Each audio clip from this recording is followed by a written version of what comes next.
So welcome back to all class 11th students. Previous turns में या previous lectures में आप देखेंगे तो आपको वहाँ पर वेक्टर एनालिसिस के कंप्लीट लेक्चर्स मिल जाएंगे। आज कुछ प्रॉब्लम्स को हम लोग सॉल्व करने वाले हैं। बहुत इंटरेस्टिंग प्रॉब्लम्स हैं जो एग्ज़ाम में पूछी जाती हैं। तो जैसे उसमें एक सबसे पहली प्रॉब्लम मैं आपके सामने सॉल्व करने जा रहा हूँ। उसमें सबसे पहला नंबर प्रॉब्लम का आता है कि जैसे एक आपको दिया हुआ है mod of A vector plus mod of B vector, ठीक है, और इक्वल टू है mod of A vector minus mod of B vector. ये आपको जो है एग्जाम्पल के लिए दिया है और आपसे कह रहा है prove that A vector is to the perpendicular to the B vector. ये प्रूव करना है, प्रूव दैट, सॉरी, ठीक है। तो पूरा क्वेश्चन नहीं लिख रहा हूँ, मेरे ख्याल से आप इतनी बात समझ गए होंगे। ये पूरा क्वेश्चन आपको ऐसे बुक में मिलेगा। अब अगर ये कह रहा है तो आप इसको कैसे भाई सॉल्व करेंगे, तो उसका सॉल्यूशन भी हमारे लिए समझना बहुत ज़रूरी हो जाता है, ठीक है। तो वो सॉल्यूशन समझिए इसका कैसे करेंगे। तो जैसे कह रहा है वैसे आप कर दीजिए, उसका सॉल्यूशन आ जाते हैं हम लोग। सॉल्यूशन, तो सॉल्यूशन में अगर आप देखेंगे तो आपने क्या करा, ए वेक्टर प्लस बी वेक्टर जो दिया था उसको ऐसे लीजिए और यहाँ पर लिख दीजिए ए वेक्टर माइनस बी वेक्टर, ठीक है। आप दोनों साइड में स्क्वायर कर दीजिए इसका। दोनों साइड हमने क्या करा, एक तरीके से स्क्वायर कर दिया यहाँ पर। जब दोनों साइड हमने स्क्वायर कर दिया, अगर इसका स्क्वायर खोलेंगे तो इसका स्क्वायर क्या खुल के आएगा, एक तरीके से a vector plus b vector dot a vector plus b vector. यहाँ पर अगर करें तो ब्रैकेट के अंदर a vector minus b vector और dot a vector minus b vector. Square का मतलब यही हो गया, दोनों स्क्वायर कर दिया, हो मैग्नीट्यूड थे अलग अलग यहाँ पर लिख दिया हमने, ठीक। अब देन इसके बाद फिर क्या करते हैं, अब इसके बाद हम लोग को करना क्या है, तो हम लोग क्या करेंगे कि इसका जो है एक तरीके से अब एक स्क्वायर आप जनरली जो है यहाँ पर डॉट प्रोडक्ट है, डॉट प्रोडक्ट करेंगे तो ए स्क्वायर आएगा प्लस बी स्क्वायर आएगा प्लस 2ab कॉस थीटा आ जाएगा। इसको आप चाहे तो करके देख लीजिए, ठीक है ना। तो a vector dot a vector a square, a vector dot b vector तो ए बी कॉस थीटा, फिर इसके बाद b vector dot a vector ये भी ए बी कॉस थीटा, तो ये total 2ab cos theta, b vector dot b vector तो b square. Similarly यहाँ पर करेंगे तो a square plus b square minus 2ab cos theta आपका जो है यहाँ पर आ जाएगा, minus 2ab cos theta, minus है ना, ठीक। जब ये आ जाएगा, अब आप ध्यान से देखिए तो ये a square plus b square cut गया और इधर आ गया आपका 4ab कॉस थीटा और इक्वल टू 0 हो गया। देन फिर अगर कॉस थीटा इक्वल टू कितना कर देंगे, 0 हो गया, तो therefore cos theta equal to cos 90 की वैल्यू 0 आती है तो कॉस 90, ठीक है। और देन फिर जो है therefore theta equal to कितना आ गया, 90 डिग्री। यही प्रूफ करना था। ए वेक्टर और बी वेक्टर के बीच का एंगल आपका जो है, मैंने जैसा कि कहा कि ए वेक्टर और बी वेक्टर का एंगल जो है यहाँ पर 90 डिग्री आपको प्रूव करके लाना था और वो आपने यहाँ पर प्रूव कर दिया, ठीक। तो ये एक बहुत इंटरेस्टिंग जो है आपके सामने क्वेश्चन आपको अब यहाँ पर दिख रहा होगा। तो मेरे ख्याल से समझ गए होंगे। अब हम लोग जो है दूसरे क्वेश्चन की ओर चलते हैं। अगला क्वेश्चन है prove that A vector equal to I cap plus 2j cap plus 3k cap and B vector 2i cap minus j cap are perpendicular to each other. सबसे बढ़िया काम करना सॉल्यूशन में, आपको सॉल्यूशन में करता हूँ यहाँ पर। तो आपको a vector dot b vector कराना है, तो i cap plus 2j cap plus 3k cap, ठीक है, और dot 2i cap minus j cap plus, बस इतना ही है। तो i का i से तो 2 बन जा 2, तो 2 आ गया, j का j से 2 बन जा 2, तो माइनस 2 आ गया, तो देखिए 0 हो गया और आराम से आपका निकल आ गया। यानी कि ए वेक्टर डॉट बी वेक्टर को ए बी कॉस थीटा भी लिख सकते हैं आप, ठीक है। तो कॉस थीटा इक्वल टू कितना हो गया, कॉस 90 भी लिख सकते हैं आप यहाँ पर, ठीक है। Therefore theta equal to 90 degree हो गया। तो ये आपका जो है यहाँ पर एक तरीके से निकल के यहाँ पर बहुत आसानी से आपका आ गया। आसान है, कोई दिक्कत की बात नहीं है, प्रूफ करना था और हमने जो है इसको प्रूफ कर लिया।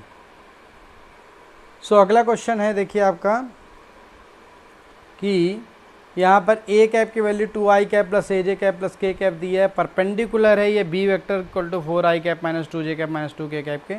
आपको ए की वैल्यू फाइंड करनी है। ठीक है, तो उसने ये बता दिया परपेंडिकुलर है। परपेंडिकुलर होने का मतलब होता है a vector dot b vector equal to कितना हो गया, 0 हो जाता है। ठीक, तो a vector dot b a vector कैसे कराएंगे, तो 2i plus a j cap और प्लस के cap dot 4i cap minus 2j cap minus 2k cap equal to 0। तो 2 4 जा 8, ठीक है, और माइनस का 2a और k का k से, तो माइनस का 2 इक्वल टू 0। तो माइनस 2a और प्लस 6 हो जाएगा ये। ठीक, तो 2a इक्वल टू कितना आ गया 6 और a इक्वल टू कितना आ गया 3। तो हमें a की वैल्यू पता करनी थी। तो बहुत प्रॉब्लम, अभी हम बहुत बेसिक प्रॉब्लम लेके चल रहे हैं, आसान प्रॉब्लम लेके चल रहे हैं, और आप मेरे ख्याल से ये प्रॉब्लम भी आपको समझ में आ गई होगी। अगला क्वेश्चन आपके सामने, इसमें ए वेक्टर दिया है, बी वेक्टर दिया है, कह रहा है a vector dot b vector बताइए और ए वेक्टर क्रॉस बी वेक्टर बताइए। तो a vector dot b vector सबसे पहले आप निकाल लीजिए। तो a vector dot b vector अगर निकालना है तो 3 7 जा 21, मैं डायरेक्ट कर रहा हूँ। 3 5 जा माइनस का 15 हो गया और माइनस का 3 2 जा 6 हो गया। तो आप देखेंगे 21 माइनस 21 आ गया, यानी कि कितना हो गया, 0 हो गया। तो a vector dot b vector की वैल्यू आपके पास कितनी आ गई, 0 आ गई। ठीक, अब इसके बाद इसमें करना है a vector cross B vector निकालना है। तो a vector cross B vector को निकालने के लिए सबसे अच्छा तरीका मैंने क्या बताया था, आई कैप के कॉफिशिएंट लिखिए, जे कैप के कॉफिशिएंट लिखिए, के कैप के कॉफिशिएंट लिखिए। आई का इधर 3 है और इधर 7 है, जे का इधर 3 है, इधर माइनस का 5 है, और इधर माइनस का 3 है और इधर का 2 है। हमने कहा था कि मैट्रिक्स मेथड लगाते हैं तो आई वाला ख़त्म, आई वाला ख़त्म, इधर वर्टिकल, आई वाला हॉरिजॉन्टल ख़त्म हो गया। तो 3 2 जा यहाँ पर कितना आ गया, 3 2 जा 6 माइनस का 5 3 जा 15, तो माइनस माइनस प्लस हो जाएगा, 5 3 जा 15, तो माइनस का ये 15 आ गया आई कैप। ठीक है, फिर माइनस बीच में लेते हैं, देन ये ख़त्म हो गया, ये ख़त्म हो गया, 2 3 जा 6 हो गया, और माइनस 7 3 जा माइनस का 21 आएगा, माइनस माइनस प्लस ये 21 जे कैप। ठीक है, देन फिर इसके बाद प्लस ये ख़त्म, माइनस का 15 और 7 3 जा 21 माइनस का 21 और ये के कैप आ गया। तो ये माइनस का आ गया, यहाँ पर आप ध्यान से देखेंगे अगर, तो माइनस का 9 आई कैप हो गया और माइनस का 27 जे कैप हो गया और माइनस का 36 के कैप हो गया। तो this is the answer, minus 9 I cap minus 27 J cap and minus 36 के cap, this is the answer. तो बहुत सिंपल प्रॉब्लम्स अभी तक हम लोगों ने करी हैं। सो अगला क्वेश्चन है, find a unit vector perpendicular to both the vectors. A cap की value 3 i cap plus j cap plus 2 cap, b cap की वैल्यू इतनी दी है। सबसे पहला काम सॉल्यूशन में a vector cross B vector निकालिए आप। तो जब a vector cross B vector निकालेंगे आपको मालूम है क्या करना है, मैट्रिक्स मेथड लगाइए, आई जे कैप के कैप आ गया, 3 2 1 माइनस 2 2 और 4 आ गया। देन फिर ये ख़त्म, 4 1 जा 4 माइनस 2 2 जा 4 प्लस हो जाएगा, माइनस माइनस 4 प्लस 4 आई कैप आ गया, ये ख़त्म, 4 3 जा 12 हो गया, माइनस 4 हो गया, जे कैप आ गया, ये माइनस लगा दीजिए, प्लस ये ख़त्म, माइनस का 6 माइनस का 3 और ये के कैप आ गया। तो 8 आई कैप आ गया यहाँ पर, माइनस का 12 में 4 क्या बचा 8, तो 8 जे कैप आ गया और माइनस का 9 के कैप यहाँ पर आपका निकल के आ गया। ठीक है, तो फाइनल वाला फिर से देखना है, ये ख़त्म, माइनस का 6 और सॉरी ये माइनस का 2 आएगा, है ना। जब आप इसको करेंगे ना 2 1 जा 2, तो माइनस 6 माइनस का 2 आ गया, तो माइनस का जो है 8 के कैप आ गया। अब mod of A vector cross B vector निकाल लीजिए। तो जब मॉड निकालेंगे तो आपको मालूम है अंडर रूट आई कैप के कॉफिशेंट का स्क्वायर निकाल 8 का स्क्वायर प्लस जे कैप के कॉफिशेंट का स्क्वायर माइनस 8 का स्क्वायर प्लस के कैप के कॉफिशेंट का स्क्वायर माइनस का 8 का स्क्वायर। ठीक है, ये सबसे अच्छा तरीका है। तो अब आपके पास अगर आप देखेंगे यहाँ पर, तो एक तरीके से अगर जो है 8 कॉमन लेके बाहर निकाल लीजिए, तो 1 + 1 + 1 बचेगा, तो 8√3 आ जाएगा। समझ गए कि नहीं, 8 स्क्वायर कॉमन लीजिए, 1 + 1 + 1 बचेगा, 8 बाहर आ गया, 8√3 होगा। और यूनिट वेक्टर देखिए, unit vector of A vector cross B vector का अगर यूनिट वेक्टर पूछेगा तो वो जस्ट हो जाएगा a vector cross B vector upon mod of A vector cross B vector. तो a vector cross B vector की वैल्यू आपको मालूम है, अभी निकाली है आपने, 8 i cap minus 8 j cap और plus minus 8 k cap upon 8√3। 8 common लेके काट दीजिए तो i cap minus j cap minus k और 3, ये आ गया। This is the answer for the unit vector. So एक ये बहुत इंटरेस्टिंग सा जो है आपके पास ये न्यूमेरिकल भी आपका हो गया।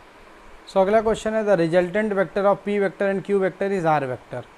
ठीक है, on reversing the direction of q vector the resultant vector becomes s vector. So ये करना है कि r square plus S square equal to 2 और p square plus q square होगा। तो सबसे पहले आपको काम करना है कि आर वेक्टर क्या है आपका, पी वेक्टर और प्लस क्यू वेक्टर है, और फिर साथ में अगर जब हम एस वेक्टर कह रहे हैं तो पी वेक्टर तो वैसे ही रहेगा, लेकिन ये कह रहा है कि क्यू वेक्टर की डायरेक्शन बदल के माइनस क्यू हो गई। ठीक है, तो सबसे पहला r vector dot r vector अपन करें तो कितना आ जाएगा, p vector plus q vector dot p vector plus q vector आ गया। ठीक है, समझ गए ना। तो अब यहाँ पर कितना हो गया, ये तो आर स्क्वायर हो जाएगा, इधर P square plus q square और प्लस 2pq कॉस थीटा आ गया, अगर हम लोग इसको जो है करना चाहेंगे तो। ठीक, इसको इक्वेशन 1 आप यहाँ पर लिख सकते हैं। इसी प्रकार S vector dot S vector कर दीजिए। जब S vector dot S vector करेंगे तो आपका यहाँ पर आ जाएगा p vector minus Q vector, ठीक है, dot p vector minus Q vector. जब आप करेंगे तो एस स्क्वायर हो जाएगा और ये हो जाएगा P square plus q square minus 2pq cos theta. ठीक है, अब इसको आप जो इक्वेशन नंबर 2 मान लीजिए। तो अब R square plus S square कर रहा है तो लेफ्ट हैंड साइड ले लीजिए, R square plus S square करिए तो पी स्क्वायर आ गया प्लस क्यू स्क्वायर आ जाएगा और प्लस पी स्क्वायर आ जाएगा प्लस क्यू स्क्वायर आ जाएगा। ठीक, क्योंकि ये minus 2pq plus 2pq cut जाएगा आपस में, तो हो गया 2p square plus q square. तो ये आर स्क्वायर और प्लस एस स्क्वायर की यहाँ पर जो है वैल्यू निकल कर आ गई। आसान सा प्रूविंग था। ये आप पूरा सवाल यहाँ से इस तरीके से आप देख सकते हैं। सो आज बेसिकली जो आपने कॉन्सेप्ट डिफरेंट पढ़े हैं वेक्टर के, उस पर आधारित जो है आपने कुछ न्यूमेरिकल करे जो कि बहुत इजी न्यूमेरिकल करे थे। तो आज जो केवल आपका कुछ मिनट्स का वीडियो है, जिसको लगभग 30 मिनट मुझे बनाने में लगे हैं, ऑलमोस्ट ये 13-14 मिनट का वीडियो होगा, क्योंकि मैं बीच में पॉज कर देता हूँ, आपका भी डेटा बचे मेरा भी डेटा बचे। तो इस वजह से एक बहुत सिंपल वाले न्यूमेरिकल लगाए हैं। अब इसके बाद फिर एक क्लास हम करने वाले हैं जिसमें थोड़े से मीडियम और कॉन्सेप्चुअल प्रॉब्लम, देन फिर टिपिकल, यानी कि 3 टर्न में हमारा जो वेक्टर के जो मॉडल प्रॉब्लम्स है, जिसमें इजी और medium level and difficult level तीनों हमें कवर करने हैं। तो आप इसको ज़रूर अपना कंप्लीट आप नोट्स कर लीजिएगा और ऐसे न्यूमेरिकल की और भी प्रैक्टिस कर लीजिएगा। तब तक के लिए नमस्कार।